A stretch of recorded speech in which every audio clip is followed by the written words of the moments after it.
The other day I was discussing with some of my subs, why do some of the things that happen in the media, why do some cases or some incidents get more attention than others? For example, the Chris Watts case, that's not an isolated case by any means. There are many cases like that since it happened, and those cases haven't gotten the same attention.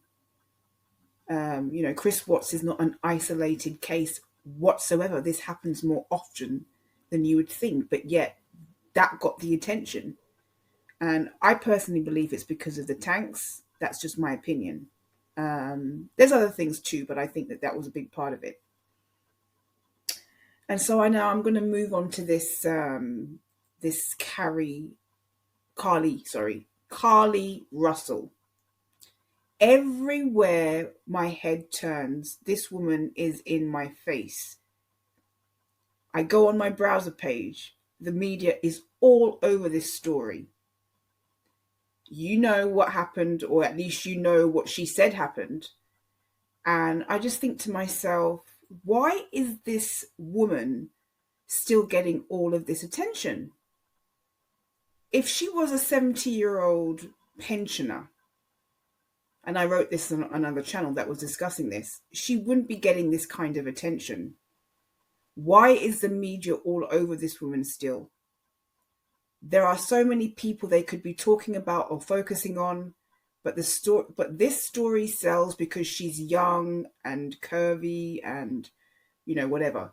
If this was an old woman who walked around in a jumper and a long skirt and sandals with socks, and she had a walking stick, would anybody be interested in this case? I don't think so.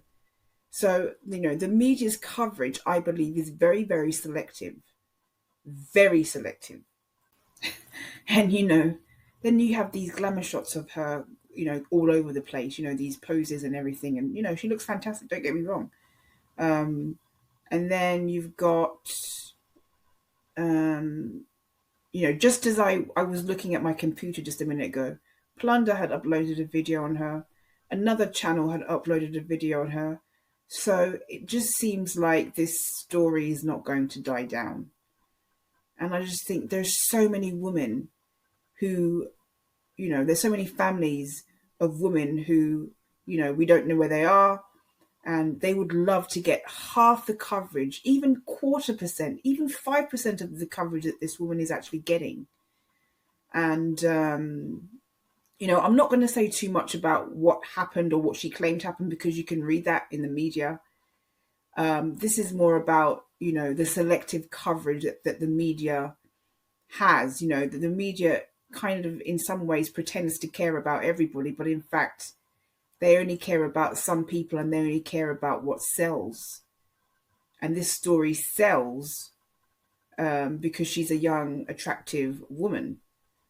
And like I said, I don't think if she was a 70-year-old pensioner, this story would be getting all this attention.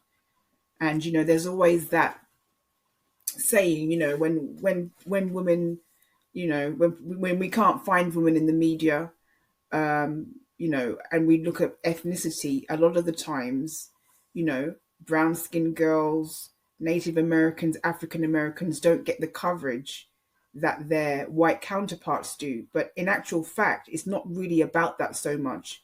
It's about what story the media thinks is going to sell. Also, socioeconomic background plays a far greater role than ethnicity as well.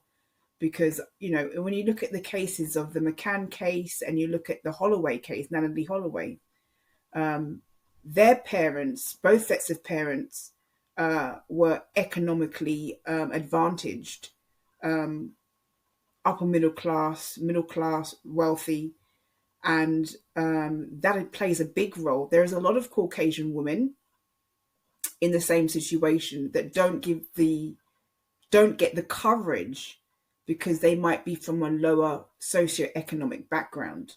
So I think it's very important to understand that it's not just about, being white or being white versus being brown. It's about the socioeconomic background, because there's so many Caucasian women in this same position, and they don't get they don't get the attention as some of their counterparts. So they're people within their own race, because they don't come from a wealthy upper middle class background.